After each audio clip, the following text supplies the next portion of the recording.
Welcome to episode 16 of the Formidable Genealogist Studio. I am Jen, and you may recognize me from my shorter videos. I typically do one genealogy tip video per day across like all of the social media channels, but I wanted to try a little bit deeper dives into other areas that I can't really cover or demonstrate in those short form videos that I do.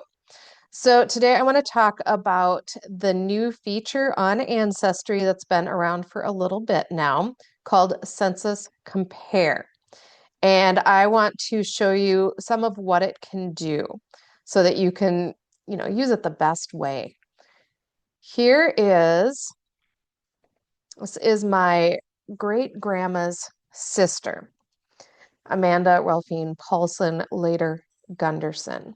So if I am on her page here, I can go down and find, first off, get rid of GeniaNet, get rid of those hints because they're just copying somebody else's tree.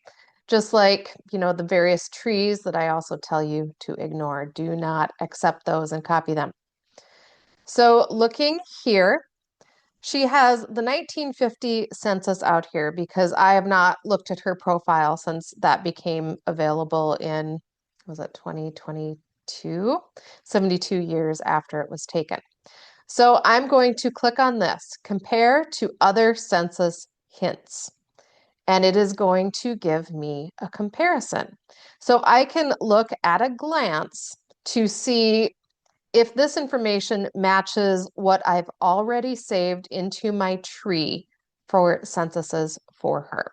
And since she was born, you know, in the 1890s, I think it was, then she's got censuses from 1900 through 1950.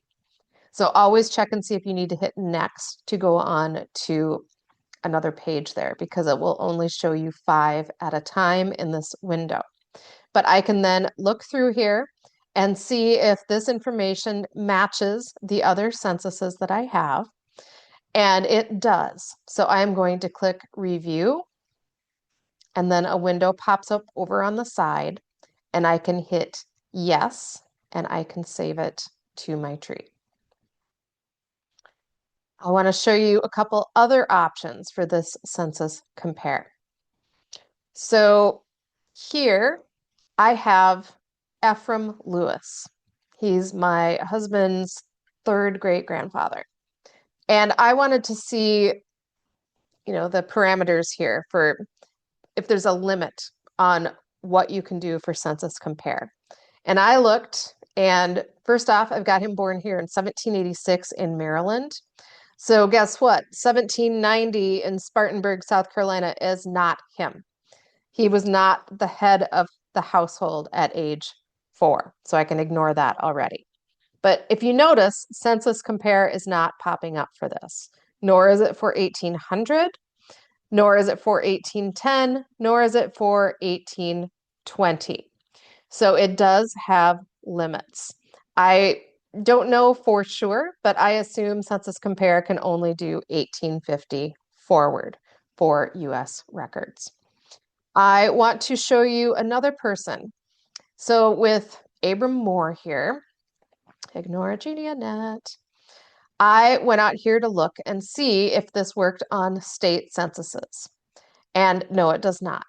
I've got, Kansas U.S. state census collection out here is a hint for him, but it does not have that compare census details here.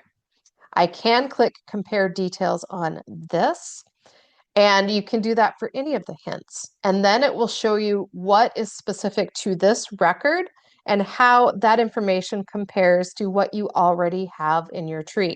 So I recommend you toggle that on to help you evaluate the hints.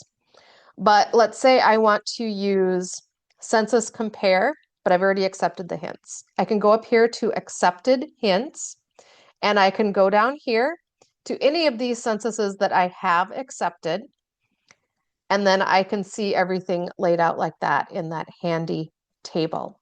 So this is a huge shortcut for those of us that like to make our own tables.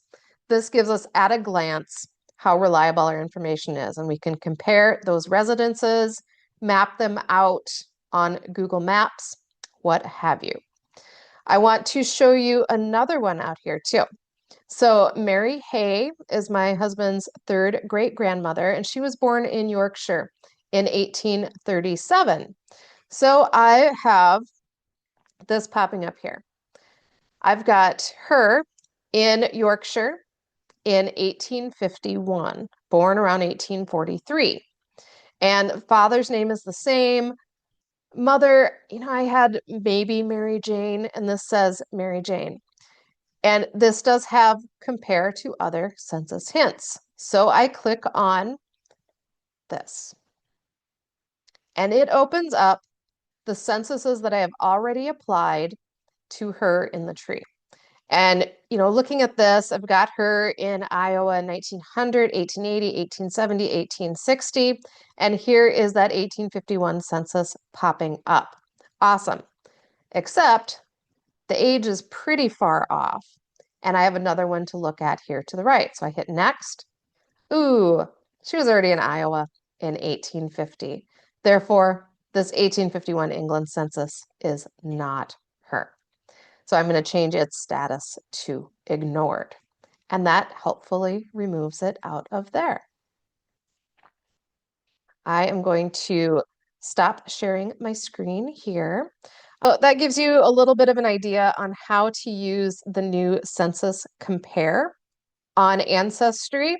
I really feel like they are starting to move in the direction of fewer entertainment tools, fewer bells and whistles, and more into trying to mitigate some of the errors that are, snowballing and running rampant on the site to help you better create an accurate tree.